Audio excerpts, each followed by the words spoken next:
Hey everybody, we're back for the third film in the Road series, Road to Morocco, again with Bing Crosby, Bob Hope, and Dorothy Lamour. Now when the ship that Jeff Peters, Bing Crosby, and Orville Turkey Jackson, Bob Hope, are stowed away on explodes, they manage to get to the shores of North Africa on a raft. Once there, they make their way on camel to Morocco. In the first town they come to, Jeff sells Orville as a slave to help pay for some food. However, after Orville is taken away, Jeff can't find him to rescue him, until the ghostly form of Orville's Aunt Lucy, also Bob Hope, appears to him in a dream and points him in the right direction. Jeff is able to locate him, and discovers that, instead of being a slave, Orville is engaged to Princess Shalmar, Dorothy Lamour. Now when Jeff bursts in on them, Shalmar takes a liking to him, but she still insists on marrying Orville, for reasons I refuse to spoil. Now, meanwhile, they also have to deal with the desert sheik Moulay Qasim, Anthony Quinn, who is determined to marry Shalmar himself.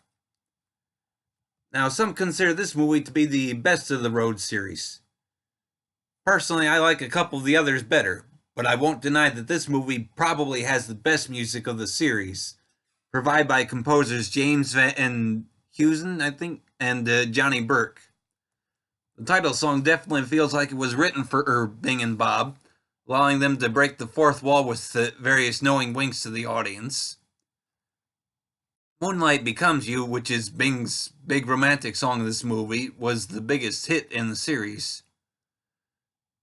And Ain't Got a Dime to My Name is also kind of fun and catchy, with Bing singing it, and it's made a little more amusing by the presence of Bob Hope's Aunt Lucy. Now, you sure can say one thing about this movie, it's not short on comedy. Now, while the boys continue to ad-lib most of their lines, as provided by their gag writers, one genuine ad-lib made it in when, in one of the early scenes of the movie, the camel that Bing and Bob were working with spit on Bob Hope, and the director kept the camera going long enough to get to Bing's reaction.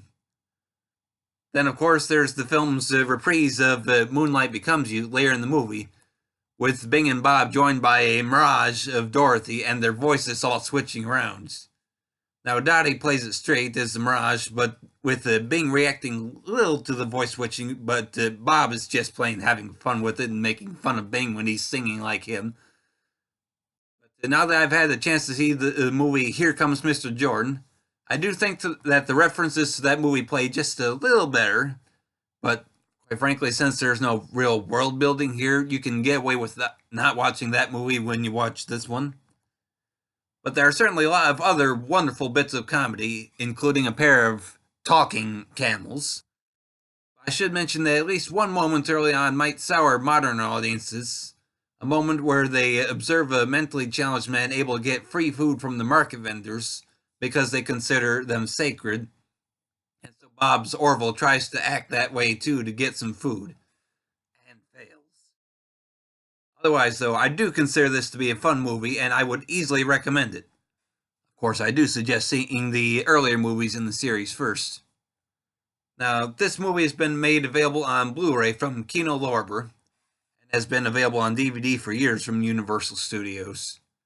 The transfer on the new Blu-ray looks about as good as I've ever seen the movie, with maybe a few scratches here and there, but it's certainly the way I would recommend seeing the movie.